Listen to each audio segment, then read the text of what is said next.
بسم اللہ الرحمن الرحیم۔ حضرت ابراہیم علیہ السلام اور نمرود العین کا مناظرہ۔ نمرود بڑے تنتنے کا بادشاہ تھا۔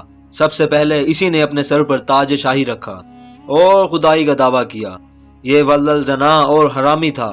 اس کی ماں نے زنا کرا لیا تھا جس سے نمرود پیدا ہوا تھا۔ کیونکہ نمرود کی ماں کا شوہر نامرد تھا، اس لیے نمرود کی ماں کو یہ خطرہ پیدا ہو گیا تھا کہ سلطنت کا کوئی وارث پیدا نہ ہوگا تو بادشاہت ختم ہو جائے گی۔ لیکن یہ حرامی لڑکا بڑا ہو کر دنیاوی لحاظ سے بہت اقبال مند ہوا اور بہت بڑا بادشاہ بن گیا۔ مشہور ہے کہ پوری دنیا کی بادشاہی 4 شخصوں کو ملی، جن میں سے 2 مومن تھے اور 2 کافر۔ حضرت سلیمان علیہ السلام اور حضرت ذوالقرنین تو صاحبان ایمان تھے، اور نمرود اور بخت نصر یہ دونوں کافر تھے۔ نمرود نے اپنی سلطنت بھر میں یہ قانون نافذ کر دیا تھا کہ اس نے خوراک کی تمام چیزوں کو اپنے تحویل میں لے لیا تھا۔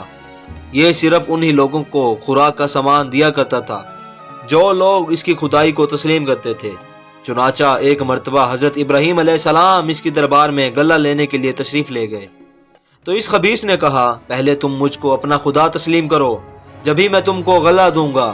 حضرت ابراہیم علیہ السلام نے بھرے دربار میں علی الاعلان فرما دیا کہ تو جھوٹا ہے اور میں صرف ایک خدا کا پرستار ہوں جو وحدہ لا شریک ہے۔ یہ سن کر نمرود آپے سے باہر ہو گیا اور آپ کو دربار سے نکال دیا اور ایک دانہ بھی نہیں دیا۔ آپ اور آپ کے چند متبعین جو مومن تھے بھوک کی شدت سے پریشان ہو کر جانے بلب ہو گئے۔ اس وقت آپ ایک تھیلا لے کر ایک ٹیلے کے پاس تشریف لے گئے اور تھیلے میں ریت بھر کر لائے اور خداوند قدوس سے دعا مانگی تو وہ ریت آٹا بن گئی اور آپ نے اپنے متبعین کو کھلایا اور خود بھی کھایا۔ پھر نمرود کی دشمنی اس حد تک بڑھ گئی کہ اس نے آپ کو آگ میں ڈلوا دیا، مگر وہ آگ آپ پر گلزار بن گئی اور آپ سلامتی کے ساتھ اس آگ سے باہر نکل آئے اور علی الاعلان نمرود کو جھوٹا کہہ کر خدائے وحدہ لا شریک کی توحید کا چرچا کرنے لگے۔ نمرود نے آپ کو کلمہ حق سے تنگ آ کر ایک دن آپ کو اپنے دربار میں بلایا اور حسب ذیل مکالمہ بصورت مناظر شروع کر دیا۔ نمرود، اے ابراہیم علیہ السلام، بتاؤ تمہارا رب کون ہے جس کی عبادت کی تم لوگوں کو دعوت دے رہے ہو؟ حضرت ابراہیم علیہ السلام، اے نمرود، میرا رب وہی ہے جو لوگوں کو جلاتا ہے اور مارتا ہے۔ نمرود، یہ تو میں بھی کر سکتا ہوں۔ چنانچہ اس وقت اس نے 2 قیدیوں کو جیل خانے سے دربار میں بلوایا۔ ایک کو موت کی سزا ہو چکی تھی اور دوسرا رہا ہو چکا تھا۔ نمرود نے پھانسی پانے والے کو تو چھوڑ دیا اور بے قصور کو پھانسی دے دی اور بولا، دیکھ لو، جو مردہ تھا میں نے اس کو جلا دیا اور جو زندہ تھا میں نے اس کو مردہ کر دیا۔ حضرت ابراہیم علیہ السلام نے سمجھ لیا کہ نمرود بالکل ہی احمق اور نہایت کم عقل آدمی ہے جو جلانے اور مارنے کا یہ مطلب سمجھ بیٹھا۔ اس لیے آپ نے اس کے سامنے ایک دوسری بہت ہی واضح اور روشن دلیل پیش فرمائی۔ چنانچہ آپ نے ارشاد فرمایا، حضرت ابراہیم علیہ السلام، اے نمرود، میرا رب وہی ہے جو سورج کو مشرق سے نکالتا ہے۔ اگر تو خدا ہے تو ایک دن سورج کو مغرب سے نکال دے۔ حضرت ابراہیم علیہ السلام کی یہ دلیل سن کر نمرود مبہوت و حیران رہ گیا اور کچھ بھی نہ بول سکا۔ اس طرح یہ مناظرہ ختم ہو گیا اور حضرت ابراہیم علیہ السلام اس مناظرے میں فتح مند ہو کر دربار سے باہر تشریف لائے اور توحید الہی کا واضح اعلان فرمانا شروع کر دیا۔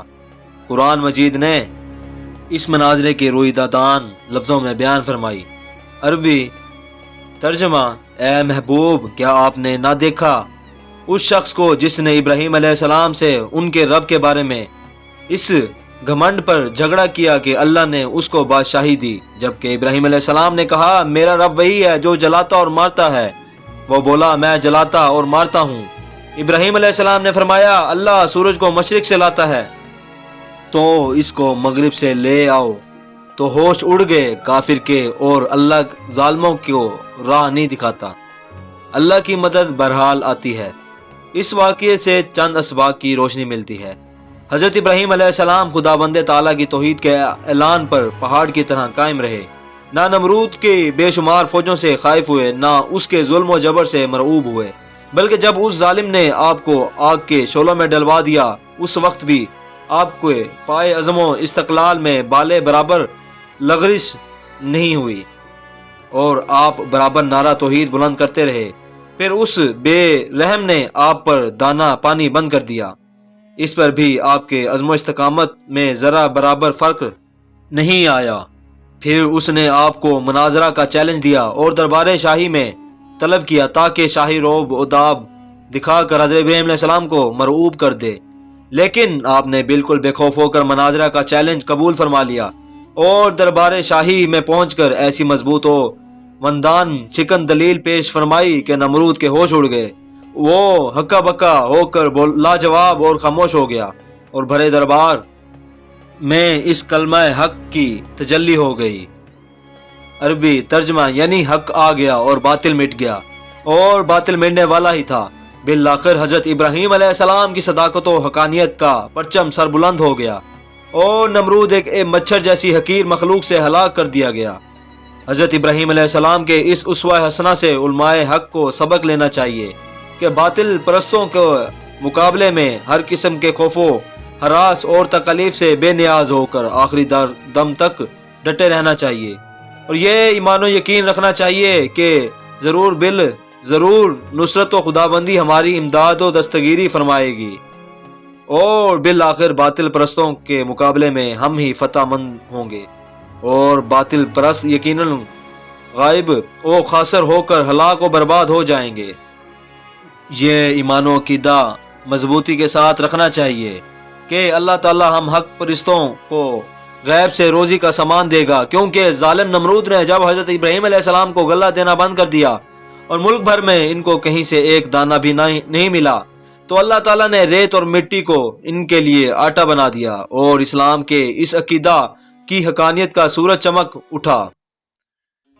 عربی یعنی اس میں کوئی شک نہیں کہ یقیناً روزی دینے والا اللہ ہی ہے جو بڑی مضبوط طاقت و قدرت والا ہے۔ بہرحال حضرت ابراہیم علیہ السلام کا یہ طرز فکر و عمل اور آپ کا یہ اسوہ تمام حق پرستوں عالموں کے لیے چراغ راہ ہے، اور حقیقت یہ ہے کہ آپ کے اسوہ حسنہ پر عمل کرنے والے ضرور کامیابی سے ہمکنار ہوں گے۔ یہ وہ تابندہ حقیقت ہے جو آفتاب عالم تاب سے بھی زیادہ تابناک اور روشن ہے۔ سبحان اللہ، کس قدرت حقیقت افروزہ ہے یہ شعر۔ آج بھی ہو جو ابراہیم کا ایمان پیدا، آگ کر سکتی ہے انداز گلستان پیدا۔ آج بھی ہو جو ابراہیم کا ایمان پیدا، آگ کر سکتی ہے انداز گلستان پیدا۔ امید کرتا ہوں میری یہ ویڈیو آپ کو اچھی لگی ہوگی۔ اگر آپ کو اچھی لگی ہے تو ہمارے چینل کو ضرور سبسکرائب کیجیے اور بیل آئیکن کے بٹن کو بھی پریس کیجیے تاکہ ہماری آنے والی ہر نئی ویڈیو آپ تک آسانی سے پہنچ سکے۔ جزاک اللہ۔